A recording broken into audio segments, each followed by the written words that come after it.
a world where power often hides behind the mask of politics, a shocking revelation has shaken the very heart of West Africa.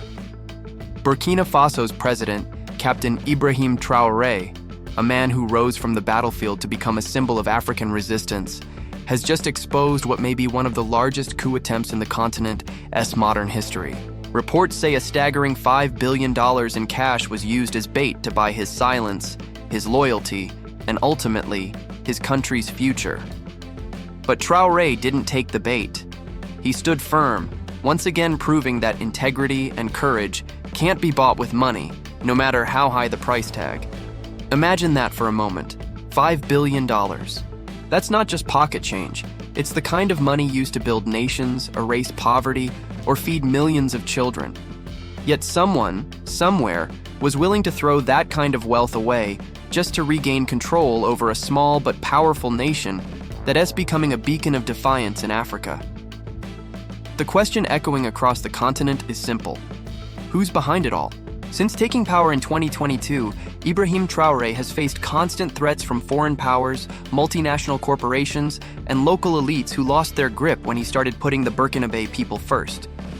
He expelled foreign troops, shut the door on neo-colonial control, and redirected the country's resources to benefit his people instead of outsiders. For many Africans, that made him a hero. For others, especially those who profit from Africa's weakness, it made him a problem. So when rumors surfaced that a coup was being planned with billions of dollars ready to fund it, it didn't surprise many. But what shocked the world was how close this plot came to reality. Reports suggest that individuals linked to foreign interests tried to infiltrate the Burkinabe system, aiming to destabilize the government from within. They allegedly offered the massive bribe to senior officials in exchange for their cooperation in overthrowing Traoré. What they didn't count on was that these same officials, inspired by Traoré's example, refused to betray their nation. Instead, they reported the plot directly to him. The moment the arrests were announced, images of Traoré standing tall in his signature military uniform began circulating online. His expression was calm but firm, the look of a man who's seen too many betrayals to be surprised by another one. Social media exploded. Thousands of Africans praised his bravery and called him the modern lion of Africa.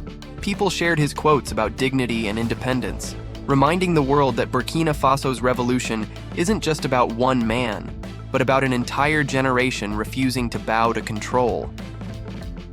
But behind the celebration, there's a darker story unfolding. $5 billion doesn't just appear out of nowhere. It points to powerful players, perhaps foreign governments, intelligence agencies, or corporate networks that depend on exploiting Africa's minerals and natural wealth. Burkina Faso sits on gold, manganese, and other valuable resources that many outsiders covet. Traoré's decision to nationalize parts of the mining sector has angered those who once drained the country's riches for their own profit. To them, Traoré's vision is a direct threat. To Africans, it's a promise of freedom. This scandal reveals something deeper about the world we live in today. When money can be used to topple governments, integrity becomes a revolutionary act. Traoré's refusal to be bought sends a loud message. Africa's future is not for sale. It's about pride, independence, and reclaiming what rightfully belongs to its people. Inside Burkina Faso, the atmosphere is tense but hopeful. Soldiers patrol the streets with more alertness, and people whisper stories about how their young leader has once again outsmarted those who seek to destroy their progress. Markets buzz with discussions about what will happen next, and cafes echo with debates about whether other African nations will follow Traoré's example. This isn't just about Burkina Faso anymore. It's about an awakening sweeping across the continent.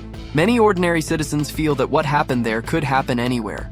Leaders standing tall against corruption, refusing to bow to foreign manipulation, and prioritizing their people over profit. Across Africa, from Dakar to Nairobi, young people are watching closely. They're inspired by what they see. A leader who doesn't hide behind luxury, but walks among his people, eats with his soldiers, and listens to the voices of the poor. That kind of authenticity is rare in global politics, and it's what gives Traoré his power. Some analysts warn that this exposure might make him an even bigger target. The same forces that tried to buy his loyalty could try something worse next time. History has shown that those who challenge global systems often face severe consequences. But for now, Traoré seems unshaken. He has built alliances with other West African nations that share his vision, strengthening the regional resistance against outside control. Countries like Mali and Niger, which also turned away from old foreign partnerships, are now closely aligned with Burkina Faso under new defense and economic agreements. Together, they form a growing bloc of nations reclaiming their sovereignty and challenging centuries of interference. The $5 billion coup plot may have failed, but it serves as a stark reminder of just how high the stakes have become. If so much money can be offered to erase a leader, it means that leader is making real change. And if that leader refuses the offer, it means the winds of change are too strong to stop. In today's global order, money is often seen as the ultimate power, but Traoré's defiance shows something greater: the power of principle. It is a story that gives hope to millions of Africans tired of seeing their nation sold to the highest bidder. It reminds the world that there are still leaders who value honor over wealth and who understand that real freedom doesn't come from negotiations, but from the courage to say no. The world is watching, and while no one knows exactly who was behind the $5 billion offer, one thing is certain: the attempt has backfired. Instead of weakening Traoré, it has made him stronger. Instead of sowing fear, it has united his supporters. And instead of silencing the movement, it has amplified it across borders.